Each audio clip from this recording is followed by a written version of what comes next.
दौलत जी, ये जो मामला सामने आया है, अस्पताल प्रशासन ने कहा कि उनको ट्रांसपोर्ट करने तक हम बिल्कुल भी वक्त नहीं गंवाना चाहते थे, इसलिए गैलरी में ऑक्सीजन दिया। हमारे पास बेड खाली है, क्या माने इसे?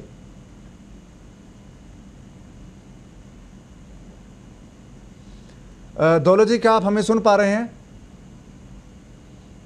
तकनीकी कारणों से उनसे हमारा संपर्क करने की कोशिश कर रहे हैं। दौलत सिंह चौहान हमारे साथ जुड़ने वाले हैं, हमारे वरिष्ठ सहयोगी हैं।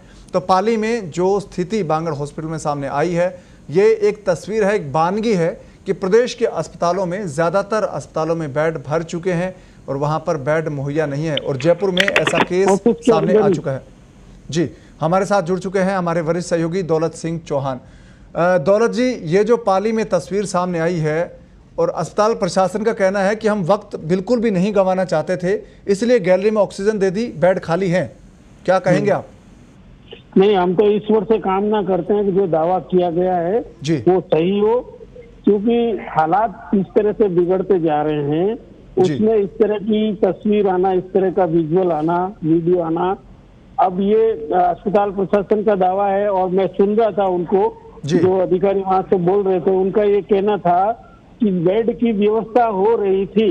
जी, तो बेड की व्यवस्था हो रही थी का मतलब ये हो गया कि बेड वहां पर तैयार नहीं थे।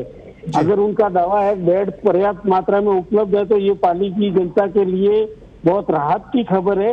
लेकिन जिस तरह से आज राजस्थान की एक्टिव केसेस के मामले में स्थिति बनी हुई है, 18,000 के लगभग राजस्थान में एक्टिव केस हो चुके हैं जी, और ऐसा कोई भी जिला नहीं है जिसमें 100 से कम एक्टिव केस हो। चाहे बूंदी हो, चाहे सिरोही हो, जहां पर मतलब शुरुआत में कोरोना बिल्कुल नहीं था, वहां भी आज 100 से ज्यादा एक्टिव केस है। अब हमारा सवाल है राजस्थान सरकार से कि क्या हर जिले में 100 मरीजों के लिए जो 100 एक्टिव केस हैं, उनको यदि ऑक्सीजन की जरूरत पड़ती है या वेंटिलेटर की जरूरत पड़ती है, तो क्या हर जिले के हर जिला अस्पताल में या वहाँ पर जो इस तरह की सुविधाएं हैं कि उनको ऑक्सीजन और वेंटिलेटर पर्याप्त मात्रा में मिल सके? अगर नहीं है तो राजस्थान सरकार को सचेत हो जाना चाहिए, क्योंकि आज तो 100 की संख्या में एक्टिव केस है हर अस्पताल में। बाकी आगे जाकर के स्थिति और बिगड़ती है या 100 के 200 हो जाते हैं, 300 हो जाते हैं, तो वहाँ पर क्या व्यवस्था सरकार करेगी, ये सरकार को अभी से तैयारी कर लेनी चाहिए। क्योंकि हमारे सामने राजधानी जयपुर का उदाहरण है, जहाँ की जो खबरें हैं वहाँ पे अभी एक्टिव केसेज की संख्या जो है लगभग 500 से ऊपर हो चुकी है जी। और इस तरह से अगर ये एक्टिव केस बढ़ते 5,000 से ऊपर हो चुकी है जी। और जोधपुर में 2,500 के लगभग है, कोटा में 3,000 के लगभग एक्टिव केसेज हो रहे हैं। तो वहाँ पर जिस तरह की डॉक्टर्स को जैसे नहीं मिल पाया बेड, कल जयपुर की राजधानी की खबर थी कि जो डॉक्टर साहब कल जिनकी कोरोना की वजह से जान चली गई, बहुत बड़े सर्जन डॉक्टर हैं, उनके लिए बेड अस्पताल में उपलब्ध नहीं था। ये खुद निजी अस्पताल के हवाले से आज छपा है। तो ये सारी स्थितियों को देखते हुए मेरा ये बार बार ये कहना है कि हमारी तैयारियां कम पड़ने वाली है और सरकार समय रहते चेक करके अगर व्यवस्थाएं चाक चौबंद नहीं करेगी तो राजस्थान में आज तो ये बैठे हुए दिख रहे हैं हमको अस्पताल की बेंच पर ऑक्सीजन लगाकर, कल हम इस तरह के सीन तड़प तड़प के दम तोड़ते हुए भी देख सकते हैं। हमको सतर्क होना पड़ेगा और जनता को भी सतर्क होना पड़ेगा कोरोना से बचने के लिए। सरकार को तो उपाय करने ही है, कितने कर पाएगी, लेकिन पहली जिम्मेदारी खुद आपकी है कि आप अपने आप को किस तरह से कोरोना से बचाते हैं। जी। दौलत जी, जब दिल्ली में ऐसी स्थिति बनी, हॉस्पिटल्स में बेड नहीं थे, तो उस वक्त दिल्ली सरकार ने फैसला लिया कि वो छोटे जो मिनी ऑक्सीजन सिलेंडर है वो लोगों के घर तक पहुंचाएगी। जो लोग होम आइसोलेशन में हैं, जिनको ऑक्सीजन की ज़रूरत है, उनको घर में ही ऑक्सीजन मुहैया करवाई जाएगी।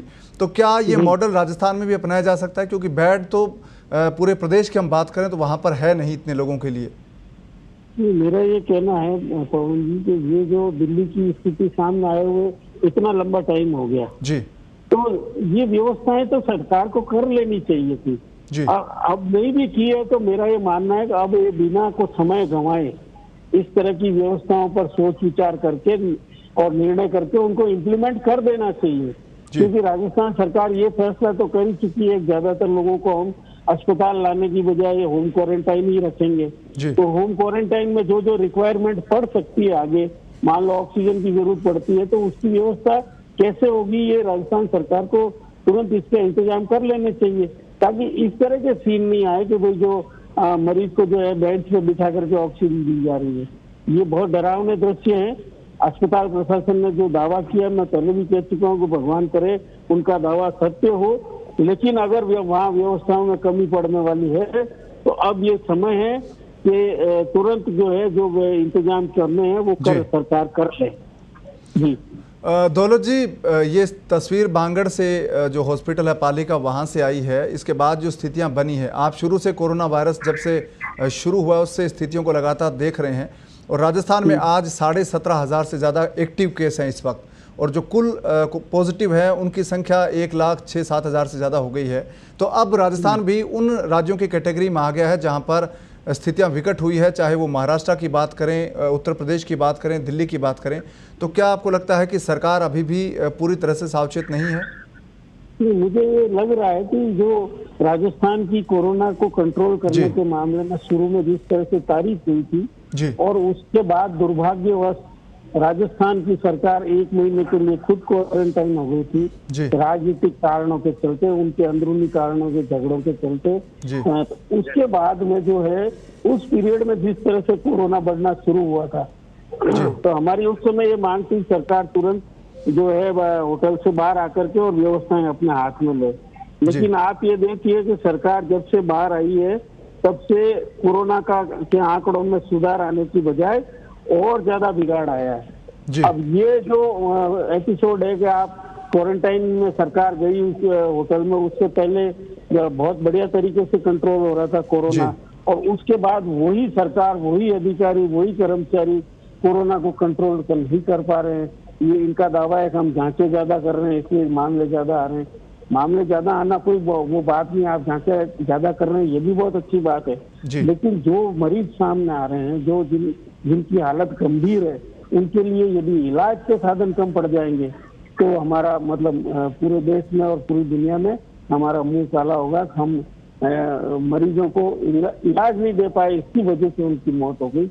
इससे बुरी बात राजस्थान के लिए और कोई हो नहीं सकती है। जी दौलत जी, अब जब सरकार तमाम दावे कर रही है कि बेड हम बढ़ा रहे हैं, संख्या क्षमता हमारी बढ़ रही है, लेकिन कई राज्य ऐसे हैं जहां पर ऑक्सीजन की भी कमी पड़ने लगी है। हालांकि राजस्थान में अभी तक ऐसा नहीं हुआ है, तो क्या सरकार को इस तरफ ही ध्यान देने की ज़रूरत है कि ऑक्सीजन, जो कि कोरोना पॉजिटिव मरीज़ हैं जिनकी हालत ख़राब है, उनके लिए प्राणवायु है, तो क्या इसकी भी वक्त रहते व्यवस्था करने की ज़रूरत है, क्षमता उत्पादन की है वो बढ़ाने की ज़रूरत है?